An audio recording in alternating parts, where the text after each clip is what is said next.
Good evening. I'm going to call to order a meeting of the Audit and Internal Controls Committee of the Nassau Interim Finance Authority. It is 7:20 p.m. on Tuesday, October 16th. I'm Christopher Wright, the chairman of the committee, and committee members John Bierman and Adam Barsky are present. Lester Petraka is unable to join us, but 3 and 4 makes a quorum, and so we will proceed with the meeting. The first item on the agenda for the audit committee is the approval of the minutes from the May 8th, 2018 meeting. Would somebody care to make that motion? Motion to move. Second. Made and seconded. All in favor? Aye. I vote aye. The minutes are approved. I should also point out that the rest of the board is present, and although not members of the committee, they're able to ask questions in the context of the committee meeting. As a result, when we convene and re-present some of this information to the full board, we may not repeat ourselves. But I would encourage the other board members to ask questions in this context if you have any, so that when we get to the full board meeting, we can be efficient. The second item on the agenda is to review and approve NYFA's proposed 2019 budget and fiscal 2019 to 2022 fiscal plan. Carl, you're going to walk us through that. And this is NYFA's plan, not the county's plan. That's later on the agenda for the full board, but we're required as a component unit of the county to approve our own budget. So. Thank you and good evening. It's a tad too. NYFA submits a budget about this time each year, as it must be included in Nassau County's budget. NYFA's budget must also be filed in the New York State Public Authority reporting system at the earliest possible date before the fiscal year commences on January 1st. The budget for 2019 that I'm submitting for your approval is $450,000 more than what was adopted for 2018, solely because we increased professional fees by approximately $550,000 in anticipation of upcoming labor union negotiations in 2019. As a result, totals for operating expenses in 2019 were $500,000 greater than would have been in last year's plan, and the total expenses for 2020 is the same, but 2021 is $15,000 less than what we had presented to you last year. Our budget for 2019's control period expenses remains the same at $100,000, which is what we presented to you last year, reflecting the recent decreased activity, and is budgeted at the same amount for each of the out years. We will continue to provide for these costs until the lawsuits arising from the wage freeze imposed on Nassau County from 2011 to 2014 are resolved. Other components of the budget remain largely unchanged, and any savings in other budget categories are utilized to offset the 2019 increase for professional fees. The saving realized in salaries and benefits result from us basing our assumptions for future years on the actual levels that exist in 2018. The assumptions that we use to develop our financial plan are your materials immediately following the document that I'm currently presenting. We've maintained our staff at our current level with an open position if the need arises, as we have in past years. If we don't fill that position, we'll require less funding, and there'll be more funding available for the county. The plan includes projected increases to salary and pension and health benefits that are adopted by, that are allowed by NAPA policy and are in accordance with the estimates provided by the New York State and local retirement system and Department of Civil Services from the state. Can I answer any questions? I would just ask Carl, I think the salary number on our budget is changing by, it's probably a net of a number of factors, right? Because we've had 2 staff members retire and be replaced, and of course that brings on different salary and benefit structures. And you've assumed a certain amount of compensation increase that's probably consistent with the past, even though the board will vote on that later. Is that fair? That is. It moves a little bit, and it doesn't move by a round number, so it seems like there's some precision. Yeah, it in the moves a calculation. little bit. And then the other, it'll be somewhat offset as well, by health insurance, single versus family. All that stuff, exactly. So different people, different packages, right? Exactly. So that makes perfect sense. And then, and as you pointed out, just to emphasize, you mentioned that in 2019 there's a spike up in our presumed legal expenses because we expect to be at the table during any collective bargaining negotiations with the county. And we want to be prepared for that should we see fit to do that through separate action. Right. Excuse me. This is not taking action to engage counsel. This is preparing us to be able to do that in the event that that's necessary, which is likely. On the other hand, it looks like we expect to spend $100,000 or so less in legal fees because although we think there's going to be continued costs of the control period, we were successful in a number of matters of litigation, and so we're seeing that trail off a little bit. Right, and I'll address that later on as well. Okay. For 2018, I think we spent $90-some-odd thousand for this. Which is less than the $225,000 we budgeted. By far and away. A model of government spending coming in 90% under budget. Should others do 90%. Any other questions on the budget for Carl from the committee? From the non-committee members, any? Would somebody like to move that we approve the? I'll move it. Move. Second? Second. All in favor? Aye. And I vote aye, and the budget for 2019 is passed and moved on to the full board. Thank you. And the multi-year plan that extends to 2022. A discussion item is, as well, it is the time of year where we, just because you know you can't have enough fun with auditing, we get the audit scope presentation from RSM, our external auditors, and I'd like to introduce Jen Katz to walk us through that. Thank you, and good evening, everyone. Thank you. I would like to walk you through, you should have a, blue cover presentation in front of you. Okay. Try to make it exciting. I know the audit plan is not the most exciting thing on the agenda. It's really the most exciting document in this file tonight. There are just so some you know. changes in it this year, so if we could turn to slide 4, engagement team.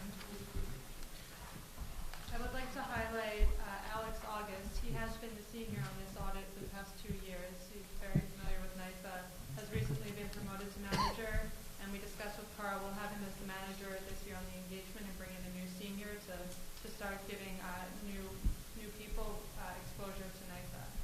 So Congratulations to him, and thank you Thank for you. maintaining that continuity for us. So the scope of the audit is on the next page. So I just want to confirm to you that we will perform an audit of the basic financial statements, which includes the governmental activities in each major fund as of and for the year ending December 31st, 2018. Our audit will be performed in accordance with generally accepted auditing standards in the U.S. and government auditing standards. We will also issue a report on compliance with the investment guidelines. So no change to our scope from prior years.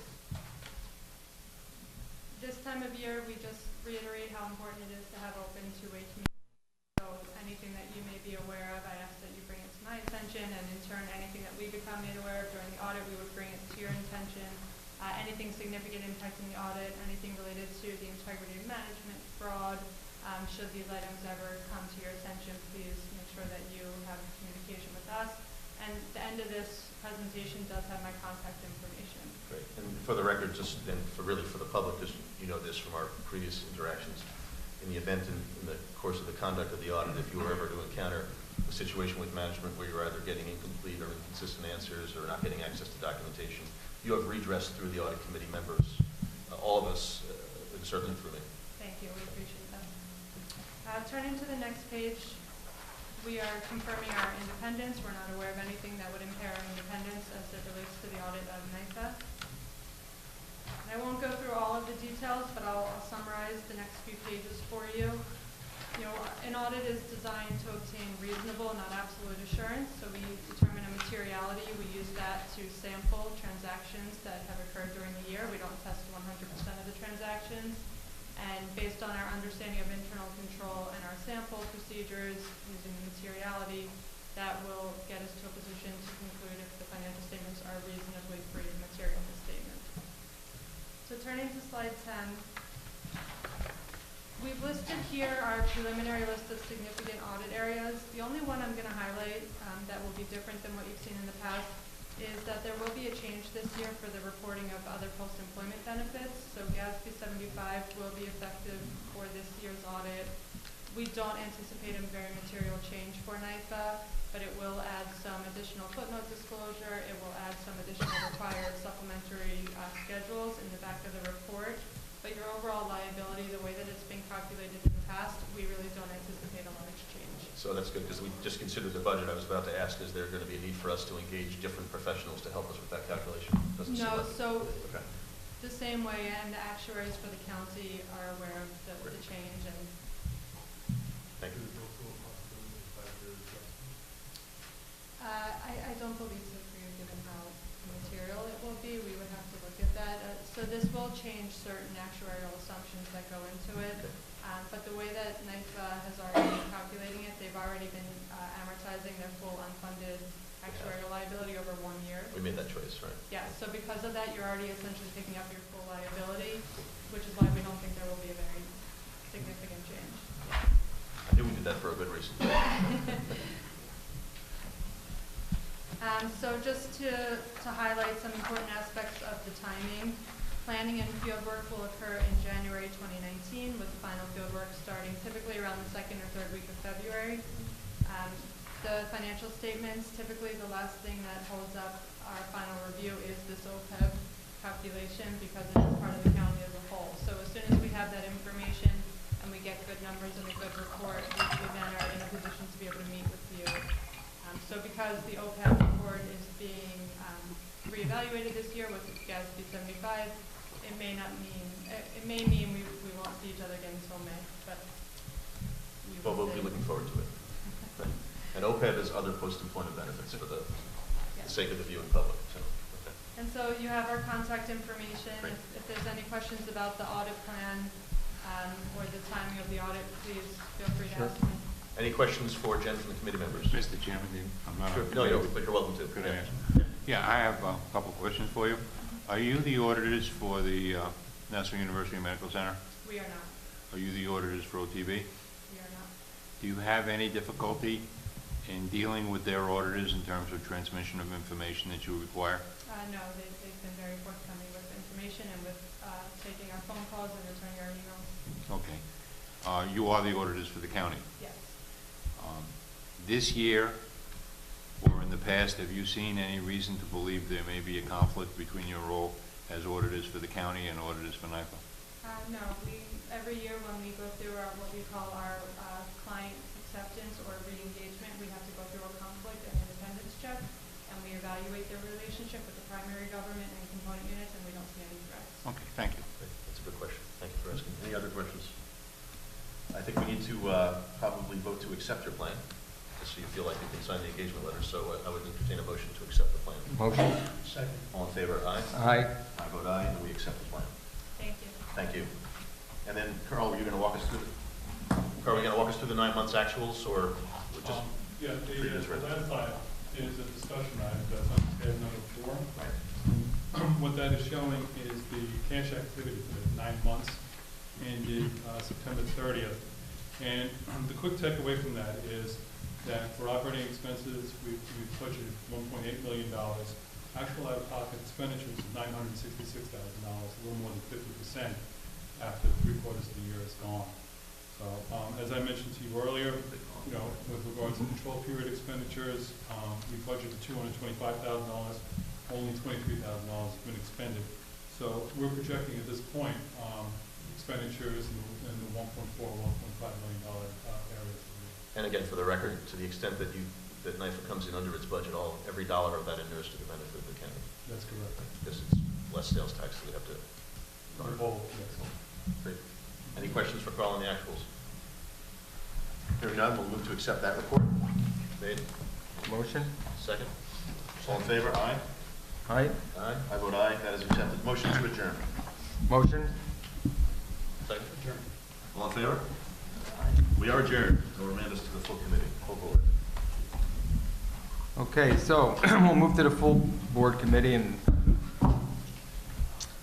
welcome to the October 16th meeting of the Nassau County Interim Finance Authority. And the first item we will consider is the approval of the minutes from July 31st, 2018. Second. All in favor? Aye. Okay, motion is approved. Next item on the agenda is to discuss the multi-year financial plan as presented by the county to NIFA and our analysis of it. And No, I'm sorry, Oh, this is NIFA's budget. sorry, This is the sorry. quick one. So, Mr. Chairman, Sorry, on excuse item me. 2, this was the item that we Yes. discussed at length with the audit committee. Right. I'll move its approval with the prior comments noted from the earlier committee meeting. Second. All in favor? Aye. Aye. Motion carries. The next item on the agenda is a consideration of a county contract for E&E restoration. Is there somebody that's going to present for NIFA?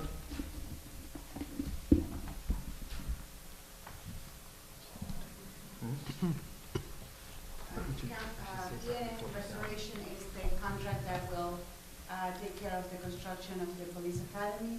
It's in the amount of $42.9 million, almost $43 million really running. And it's being funded with borrowing, which has to come from NIFA approval. Mr. Chairman, just if I may, thank you for that. Normally we would expect with an expenditure this size to see a fully fleshed financial plan. with expenses and debt service. And we've gotten some information. I'm a little surprised, quite frankly, that this passed the legislature without a package that could have simply been transmitted to us for our attention. But I think we need more information, and I'm going to move to the table this matter until the next meeting. Is there a second? I'll second. All in favor? Aye. Aye. Motion is tabled. Mr. Chairman, And if I just- could, yeah, Sure. if I could just comment, we did discuss this in Yeah. executive session, and I don't think anyone should take from us tabling this a propensity to be opposed to it in any way, shape, or form.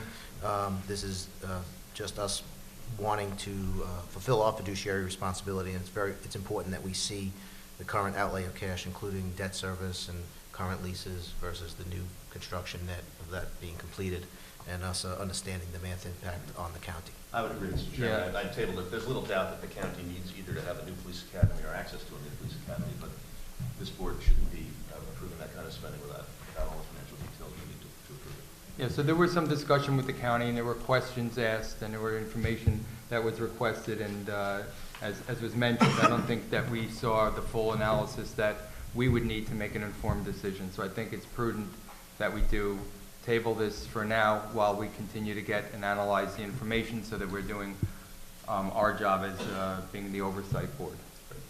Thank you. Thank you. Next item is consideration of a contract for Hope for Youth contract.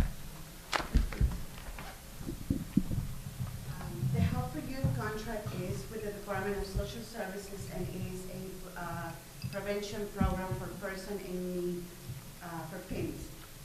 Basically it is to prevent court intervention for youth that are at risk of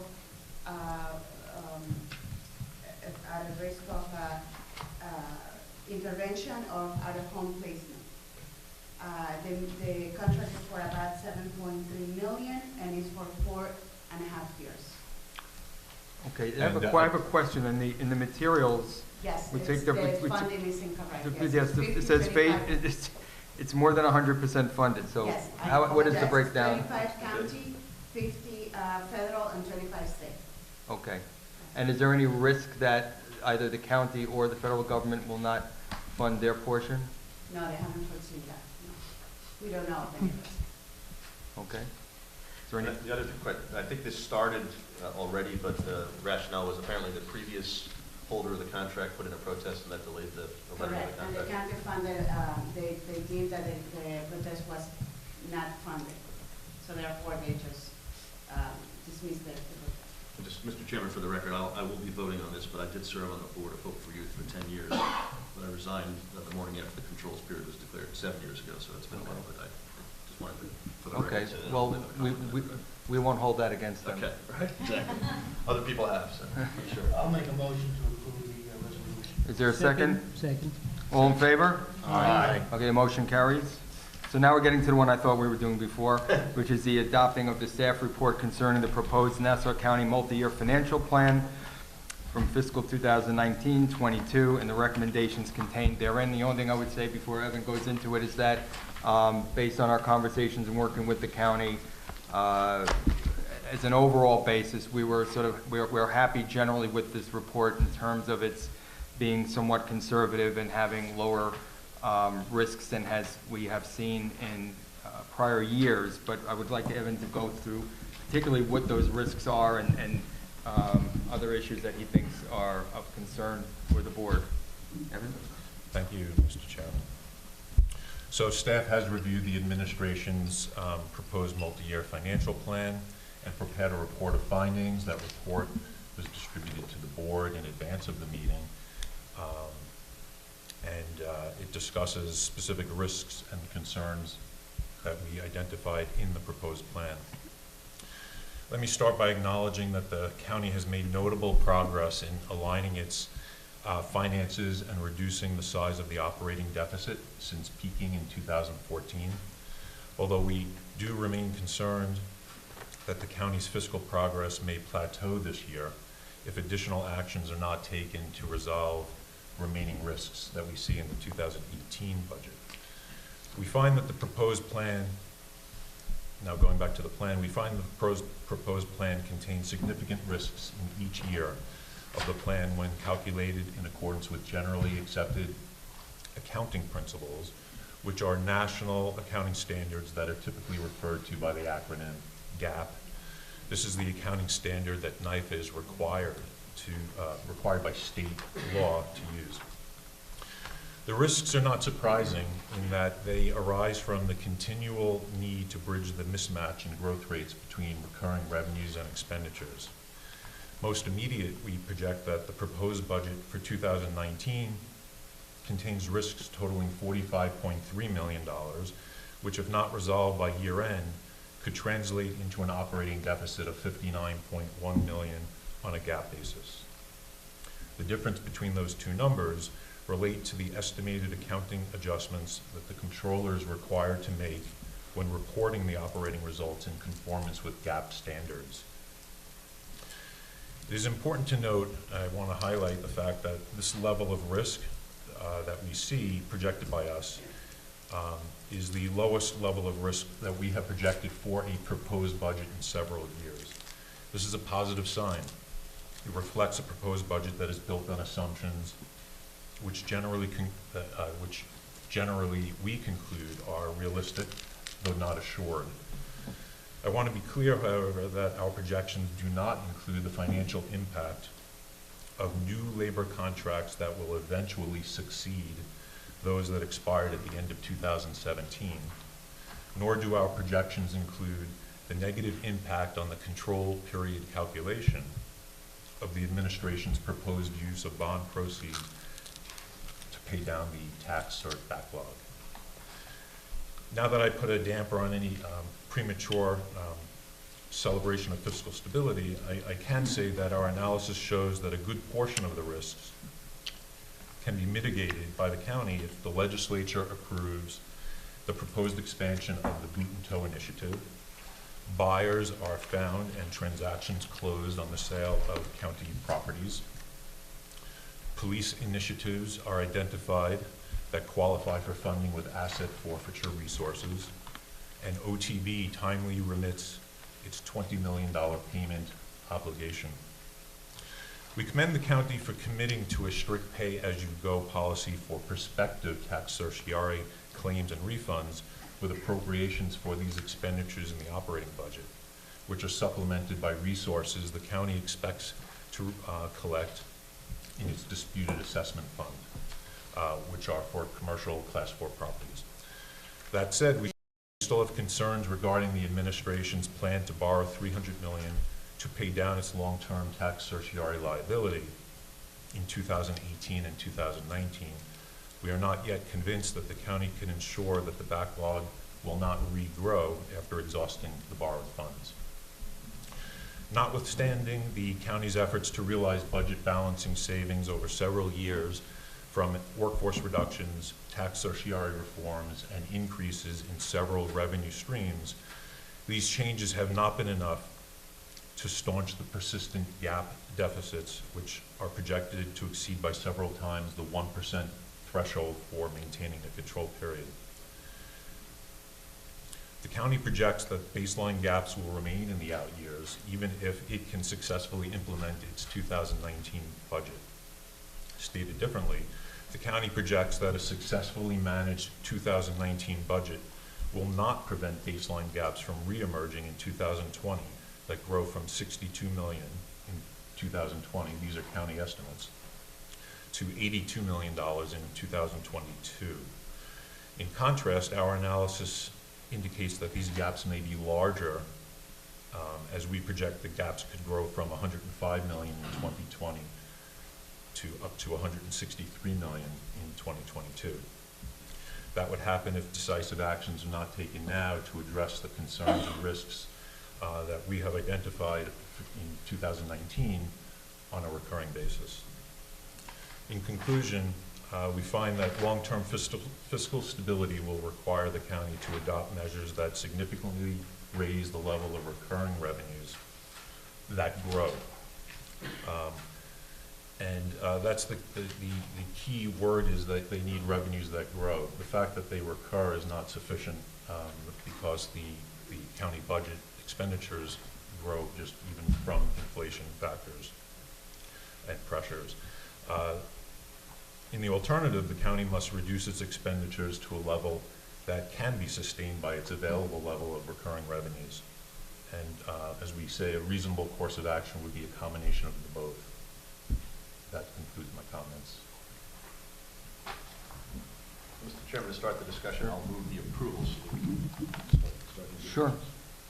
Or actually accepting, I think we're receiving the staff report, so I'll move that we receive the staff report. I think we're, yeah. I just have a couple comments. Sure. First, Evan and staff, thank you, and congratulations for our report. It's always very thorough, informative, and helpful to all the directors. Two comments. One, I appreciate the history as we go into, because to really evaluate where we are and where we're going, we need to know where we've come. And I think that was very well outlined. Only one minor comment, which again, this will be updated in your final report, I understand. The report has one error in it, and just want to read it into the record. It suggests that basically, I'm going to paraphrase, that NIFA is gratified that the county has decided not to seek a privatization of the sewer system. That's not accurate, and I expect that that will be corrected in the final report. Just for the public's information, the intent was not to put what Evan did put right there.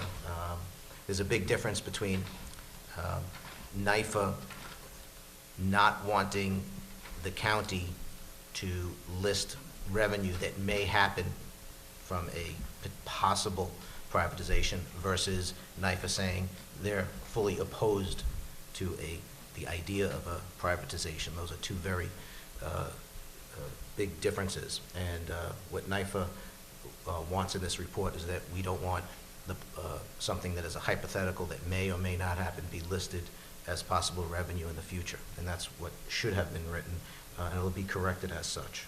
So with that comment, I'm in support of receiving this plan. Thank you. And Mr. Chairman, I actually have to correct my motion because we were neither receiving it nor approving it, we're adopting it. So I'd like to move that we adopt the report. Mr. Chairman, I'd like to make a comment.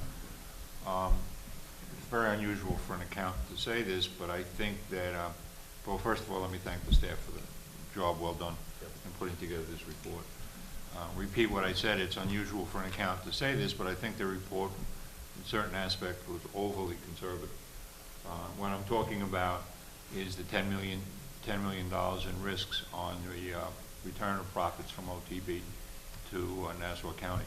What we're specifically talking about is $20 million that's required to be remitted by Genting, who has the slot machine concession at Aqueduct, to Nassau County as remuneration for their getting the concession in the first place.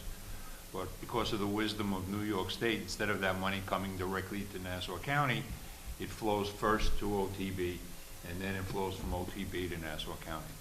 Now, there doesn't seem to be a problem with Genting generating the money. From what I understand, they're paying it over on a monthly basis, and they're extremely profitable. So there's no concern, I don't believe, on anyone's part that OTB will get the money. The problem is that in the past, OTB has not turned the money over to Nassau County on a timely basis, and the staff has raised an issue about whether or not they'll continue to do that. So instead of recognizing the whole $20 million as risk-free, the staff chose the more conservative position of saying $10 million is at risk. I find that a bit of a stretch, only because Nassau County does have input into OTB. OTB is on record as saying they will remit the funds to Nassau County. There's no reason why they shouldn't be remitted on a timely basis. And it's my understanding that if necessary, we are in a position, meaning the NIFA board is in a position, to extend the control period over OTB. So given all of those factors, I think that an additional risk factor of $10 million may be a little conservative. However, having said that, no accountant ever objects to conservative reporting, so I'll be voting in favor of this report, accepting this report. Mr. Chairman, I have to follow an accountant with another accountant, but you might want to, since there'll be three of us right before, right? The staff did a great job describing what the county's picture, which really portrays narrowing but still substantial bands of risk. And Howard, I agree that not only can the county have input, but the entire board of OTB, it serves at the immediate pleasure of the county legislature. That's correct. They don't even serve terms of office. So should the county really want to make that happen, the legislature can make it happen tomorrow. That said, that's easier said than done. That would imply intergovernmental cooperation that we've not seen yet in some time. So I intend to support the report as well. Right, and I would just reemphasize what we said in the past about when we list risks, we don't say that these things are definitely not going to happen. Right. We say these things have a varying degree of probability of happening based on complexities that sometimes are outside of the county's control, whether it be the county legislature needs to approve something, the state legislature needs to approve something, they need to sell property at a certain price, execution of certain programs. So all these things present risk factors, and what we try to do is frame those in terms of high, medium, low probabilities and come out with a report that suggests that there's some risk in the budget. That being said, again, I'll reiterate what I said at the beginning of the meeting, or this item, is that the risks have come down in the last few years, and this is one of the better proposals at this stage that we've seen in a while in terms of not having overly optimistic assumptions that would later not come to fruition. So with that, we'll put that in the background. Are there any other questions? Is there any color that can be brought forth with respect to the unbudgeted labor costs that are possible due to the renegotiation? I mean, from what I understand, there is not an allocation within this budget for labor costs that may come out of a renegotiation of a contract. But we'll have to assume for now that that'll be paid for through productivity savings, and we'll have no cost to the budget. But that's what our assumption would be today. It's in the report somewhere. Every 1 point is $8 million. Correct. That's, yes.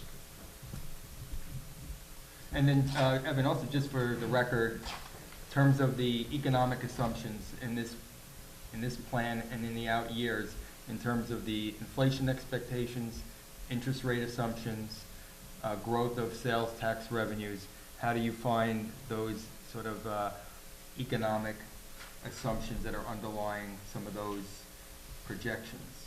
I think those projections are reasonable as presented by the county in this financial plan. They have sales tax growing by 2.5% in 2019, followed by 2% per year thereafter. I think that's reasonable, though I don't know that it's super conservative in that the 10-year average growth rate is less than 2%. But based on the growth this year, which is year-to-date 4.1%, the economy is moving along, or at least generating sales activity within the county at a strong pace. Hopefully that will continue. We do think that the growth rate assumptions for their health insurance projections in the out years are not conservative enough, and that's baked in. That's reflected in our projections of risk. That's in this report. How about interest rates and inflation overall? I think overall those assumptions are reasonable, and we don't see any risk on the investment income assumptions. And inflation for their OTPS expenditures, I think, are reasonably estimated. Okay. Any other further questions? There's a motion. I'll second it. All in favor? Aye. Opposed? Okay, motion carries. Move to adjourn. Second. All in favor? Aye. Aye. Okay, meeting is now adjourned. Thank you very much, everybody, for coming.